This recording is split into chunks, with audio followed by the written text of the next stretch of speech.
We have a question from Manchester in the UK. Laura wants to know, I've been waiting for 2 months to hear back regarding a reconsideration request.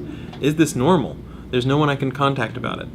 Okay, that's not normal. You could show up in the Webmaster Forum and ask what's going on, but let me give you a little bit about the reconsideration request process and sort of talk you through it and basically tell you, no, that's not normal.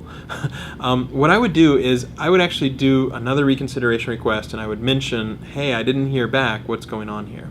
But let me walk you through the process and what to expect.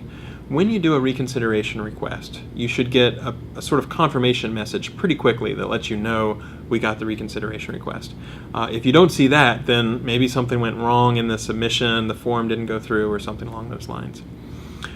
Much faster than 2 months. The backlog can vary, so it can be a week or it can be several days if we have a lot of people all doing reconsideration requests, maybe after we just started sending out a new type of message, for example.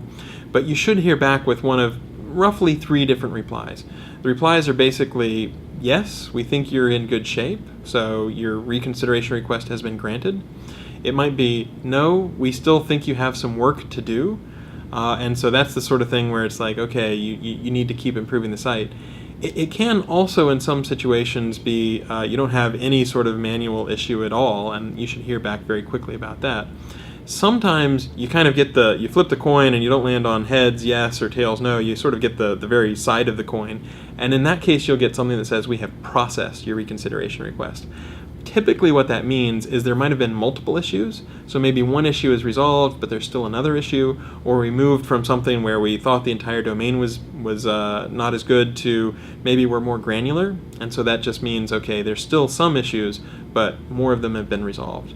But typically, you'll hear back very quickly, and it will be the sort of thing where you don't have any sort of manual web spam action at all. Yes, you did, and now we've revoked that manual web spam action, and so you're in good shape now. No, we still think your site has issues, or we've processed, and that just means there's something more complex going on, often multiple things going on, and maybe one is resolved, but not all of them is resolved. So I hope that helps. Typically, 2 months is way too long to hear back. If it's been more than a couple weeks, then I would start to ask about it on the Webmaster Forum. It can, in some circumstances, get the backlog to be, that long, but that's typically when something really big is launched or some new message has gone out. So I hope that helps in terms of giving some guidance on what to expect from reconsideration requests.